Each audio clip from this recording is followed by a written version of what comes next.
Hello there, my beautiful and lovely gamers. My name is Jonal. Today we're talking about the meta in Season 11. This does not mean which hero is going to be the best and which you should maybe try to learn or play more.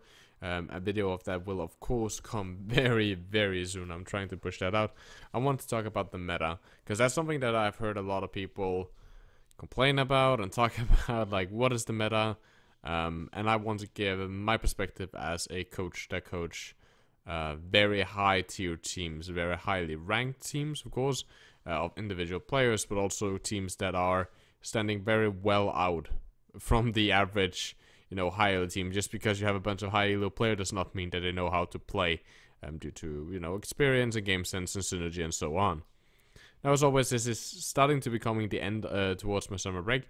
So if you're interested in private coaching, you want that €10 discount, you can hit me up on Twitter or Discord, both linked down in the description. For your very first session will be €40, no matter your rank, no matter where you're from, console, PC, whatever. And of course, no matter what hero, I can coach you and help you either just improving the game or rank up to the next division, whatever you are wanting to do with that.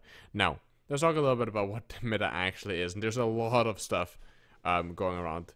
We have all seen the Death Ball has made a return. Death Ball have been now in for a little bit of time, if it's, Death Ball with double sniper and so on. But Death Ball essentially defined, because a lot of team composition are defined by their main tanks as like the general what is this, and then you follow that up with what the off tank is, kind of pins it more into a box. Then we look at the DPS, and then we normally then look at the supports to look at strengths and weaknesses for the team composition. Death Ball, of course, is a Ryan comp, essentially. That's what I'm just going to call Death Ball in this video. Rhine, normally followed by Saria, whatever. Right, we also see Dive comp getting played. For the people, for some reason, that says that Dive Ball is not meta anymore. Dive is dead. Doesn't know what they're talking about. Dive is still very frequently used. It's still really, really strong. As long as, and even against, something like Goat's comp, which I will talk a little bit later, essentially triple tank and so on, which a lot of people call, anti-dive comp and so on, it is fully possible to play Dive, especially if you just know how to play. The main tanks know how to play, right? It's less about the DPS at that point and more about the tanks player if they know how to play. And especially in competitive teams, it is very, very easy. Or not easy, but it's very, very viable to play dive comp. Poke comp is something that we see more and more of coming in now. Also very sorry if my P sounds, so poke comp sounds a little bit sharp on the microphone. I think it will, because I don't have my filter at my parents' place, which I'm visiting now. But anyway, poke comp is something that we are seeing more and more coming in, which is really an efficient way of playing it, especially against dive and other something like that, right? But we'll focus a little bit about this. So let's really just talk about that, right? So that means that almost all main tanks are viable. Winston, Orisa, and Reinhardt is viable and is played, especially in the competitive scene. Death Ball, of course, we see teams like Goat's comp, which essentially means triple tank, triple support.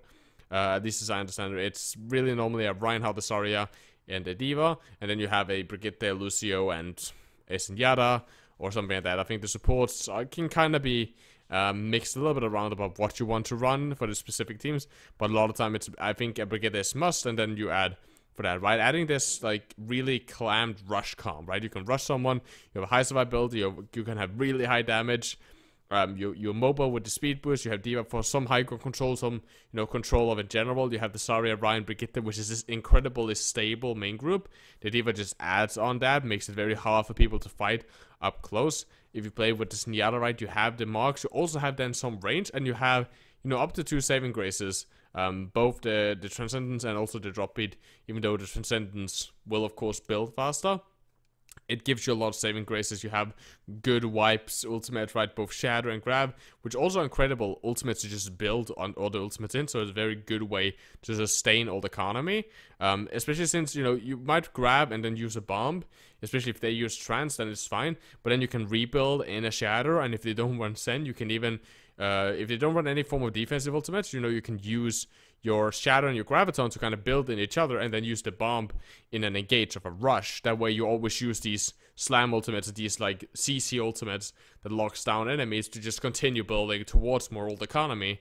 And then you have stuff like speed boost and rally to kind of and drop beat and your bomb to kind of like engage team fights to constantly get that advantage early on in fights and so on. That's really Deathball. Deathball is something that we still see, and we still see double snipers. Double sniper played in everything. It's played in Deathball. It's played in the majority of just everything, and you can really mix as long as there's a Reinhardt and normally a Zarya. Then you can kind of mix it in. You can add a Brigitte to really secure the main group. You can add another tank again to that to make it even more brawly. Or you can add a couple of snipers. You can play it with a Junkrat if you want that defensive spam and make it more towards a poke comp. And for those who doesn't know what a poke comp is, it essentially means that you are using a lot of range damage to weaken the opposing team. Normally before they engage you, you have already weakened them very heavily. It's very good against dive, especially we see double sniper. Double sniper, for example, or just in general a Widowmaker. Right? The Winston peeks the corner, he get headshotted, he has to unpeek, get healed, and he constantly is pressured by damage. That is very, very an efficient way of playing that. And you can play this really any way. You can play with a Ryan, Zarya, so Deathball, with a Pharah and a Mercy. You can play with really whatever you want.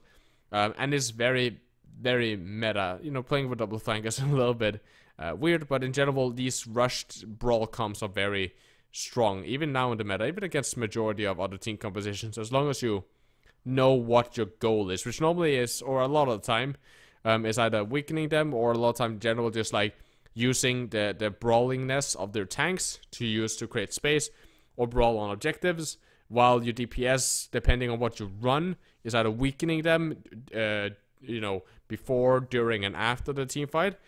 And of course, if it's a more brawly comp, then it's more about getting up in the face and really just like keeping, like, damage them, push them back, and then keeping on that pressure so they can't sustain, slowly walking towards that kill. When we talk about dive comp is meta right now. Again, with double snipers and so, it can be incredibly well. But people misunderstand dive comp. Dive comp does not have to mean leap on target and kill target. Because in that case, you know, your Winston engages, right? As I said, let's say goats. Or let's say, you know, Ryan, Brigitte, right? With a Zarya or Diva, whatever. And you have also a Widow, right? That can be very difficult to play, right? Where you're just like, oh, okay, or a Junkrat, for example, if they also played with a Junkrat instead, right? You kind of, the Winston have to leap in, the Matrix has to already be burned early to just block shots and general damage. He lands, he drops bubble, but he gets stunned, smashed by the Rhine, shot by the Diva or the Zarya, Junkrat might be in the face, right? All of a sudden, main tank is just deleted from that fight, and all of a sudden you have no control over the ground that you want to, the space you want to claim, you have no control over the point or the objective, which can be issue. So you don't have to leap into the fray with a Ryan. Now with a Winston in dive comp, you can walk up to certain areas, choke him out a little bit, look for an opening in a dive, or generally just use him just for high ground control. That is normally what we see a lot of, because again, something like Goat's comp, Goats doesn't have a lot of mobility. They have like this straight line rush with the speed, and that's about it. So, you know, if you meet a Goat comp, for example, you can play it with a Pharah, you can maybe play with a Hanzo or a Widow, play two, right? That way you have very split. And then you play, you know, a lot of your snipers, now a lot of your dive tanks can't just leap around or walk around, try to poke, disengages, re-engages, constantly keeping pressure, constantly weakening Goats. Because something like a Goats comp, as I said, triple tank, triple support, is weak against that one thing. They have nothing to chase you up to high grounds. They are very low mobility after that one speed boost. They have nothing to really retaliate on range except the Zenyatta. I even saw a team competition which at that point they called the Eminem comp, which essentially was two snipers, Pharah and a Diva, with a Zenyatta and a Mercy, right? Which is very heavily built towards exactly countering that, you know, similar comp, right? No retaliation for range. So that works absolutely fine, especially on high ground control maps. You see Gibraltar, for example, it's not a must, but it's really favorable if you pick that, especially on the offense, so that you can constantly control high ground and constantly push high ground control. Which can be difficult with something like a very stationary deathball team composition. As always, if you have any question, down in the comment section. Then we go to poke comp. And poke comp especially, something like Orisa, Diva, Widowmaker, Junkrat, Zenyatta, Mercy. That team composition has now been out and is being played. I just watched one of the teams that I'm about, we talk about, maybe I'm gonna get signed by them. Looks like a very promising team, let's say it like that. That organization was scrimming yesterday. They met that exact team composition. It's very scary to play against. You've seen it probably, if you watched Overwatch League, you've seen it.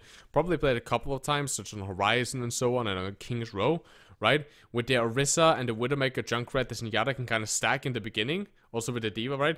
The D.Va can move up and down. You have very versatile healing with the Mercy. And then the whole idea is, you know, you have this Orisa with Junkrat that can kind of be reinforced by a D.Va. That, you know, is very like, we say here, we shoot, the Widowmaker can start behind the shield. Then the Widow can just kind of move around, get her angles, get her sidelines, choke out different areas, and look for picks. The Zenyatta is incredible with spam, right? Mercy, as I said, very versatile hero. And then you have the D.Va, that kind of drop and go up and down for high grounds. She's kind of your extended range, right? Your extended presence, because dropping on Orisa can be, you know, difficult, right? And this is a very specific poke comp. This is very built around weakening the enemy team, and then to a certain extent try to slowing them down their push, so that we can constantly spam them with the Junkrat and get a good LOS with the Widowmaker Zenyatta. And our Orisa is there for shield pressure, right? In general, just being nasty, right? And this is, you know, a poke comp that is not reliant on a hook like it was before. You saw, you know, Orisa hook combos where it was all about that pull. You could also play that with a Widow, right? It was all about that pull. This is far more about general, just like denying certain areas, slowing them down, pressuring them, and then when they have like kind of funneled into an area, because again, you're pressuring their main group, it can be very difficult for them to move on a specific area. Like, where do we actually dive? They're very versatile. Like, if we dive anything, it's like the Zenyatta. The Junkrat can even disengage. There's like the Junkrat, the Zenyatta is kind of there. Orisa is kind of irritating to kill with something like a dive comp because of Fortify. And by the time they're using time funneling, you know, even diving, the Orisa is scary because of the Junkrat and the mark on the dive tanks, right? It can be a very controversial comp to play against, of course.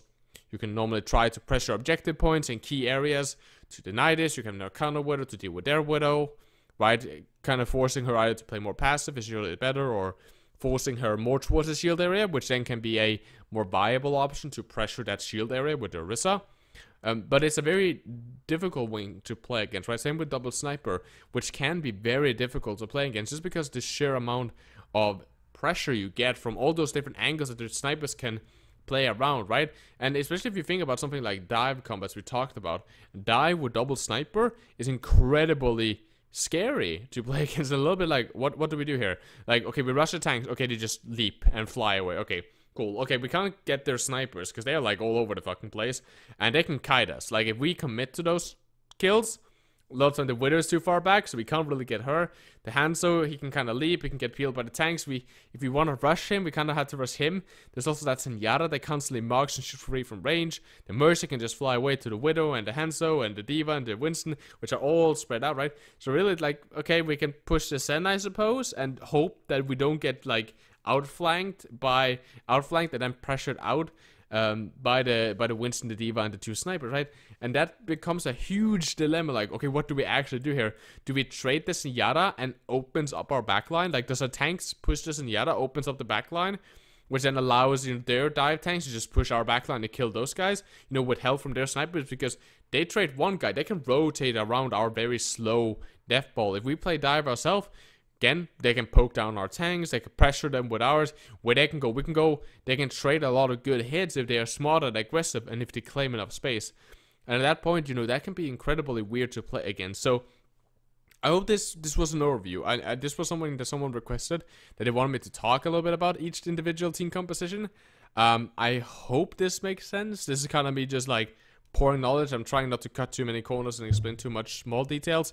As always, if there's any question down in the, you know, comment section down below there. I hope you guys have a lovely gaming experience. As always, guys, my name has been Jonal. You guys stay positive, and as always, keep the enemy in your crosshair.